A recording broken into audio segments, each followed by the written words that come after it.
Now to a Fox 23 follow-up investigation. We're looking into why some people are sitting on hold when calling 911 in Tulsa. We told you last week that's what happened to a retired Tulsa fire captain who tried to save his friend who was electrocuted while trimming a tree. Now, Tulsa's investigative reporter Janna walks us through what she uncovered about 911 hold times. Tulsa is Retired Tulsa fire captain Adam Balog raced to the backyard. He heard his friend, Oscar Lopez, who had been trimming this tree, was in serious trouble. Right when I saw him, I knew what was going on. What was going on? Somehow or the other, he got electrocuted. Adam climbed the roof of this cabana. He helped get his lifeless friend out of the tree. Seconds are critical. In CPR, especially. But every minute that goes by, I think there's a 10% less survival rate of that person. Adam started giving Oscar CPR. You're doing those chest compressions and you're breathing that person and you know it's been too long. He's been up in a tree too long. By the time you got him down the ground, you know it's too long. You know his soul left him.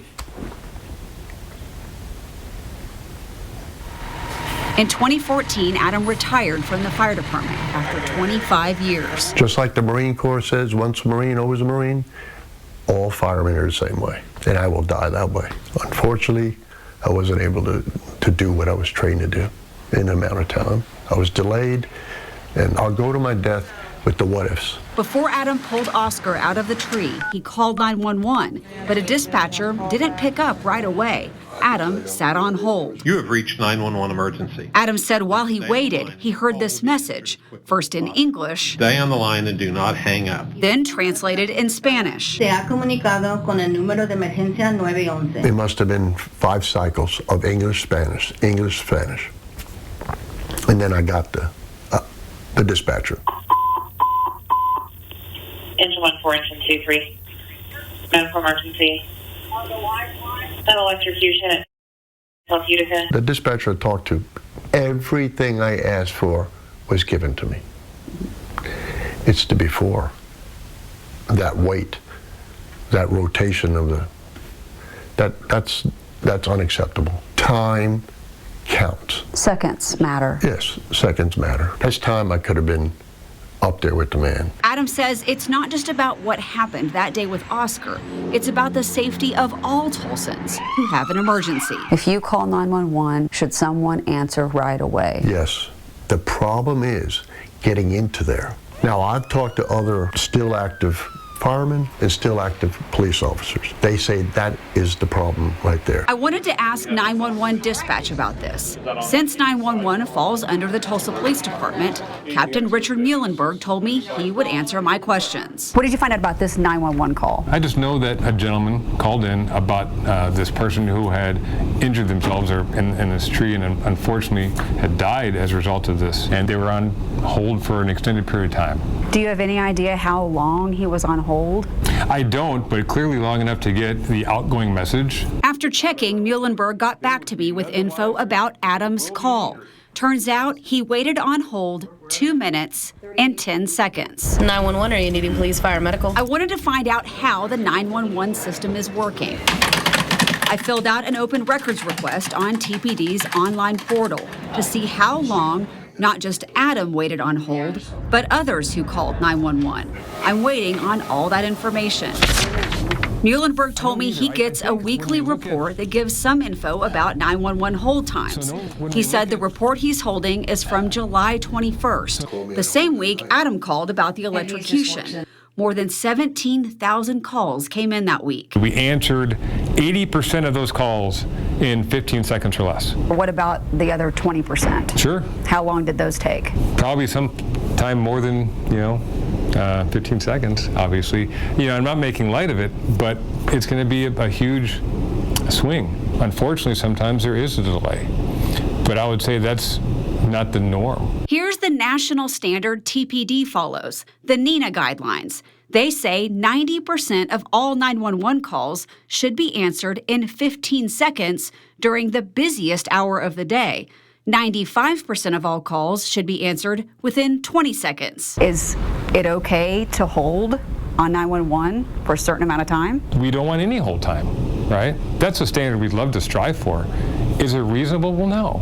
It's not reasonable because we have other variables that come into play. Does it meet the national standards? Well, this particular week, we're a little shy of national standards. When you call 911, Muhlenberg says one reason you might have to wait, the center doesn't have enough dispatchers. They're down 12%. That's 13 people. He says typically they want 5 dispatchers working at one time to answer initial incoming calls. Because you're down 13 people, does that mean sometimes you have 4 dispatchers at a time? Certainly. There can always be a potential where someone calls in sick, we can't staff it. You'd like to have 5, but sometimes you might have 4. Certainly. Another problem, he says sometimes callers clog up 911 with calls that aren't true emergencies. People will call 911 because they don't remember the non-emergency number. And so we'll have non-emergency callers who are occupying space in the emergency side. If I ask you right now, do you know what our non-emergency number is? No. Right.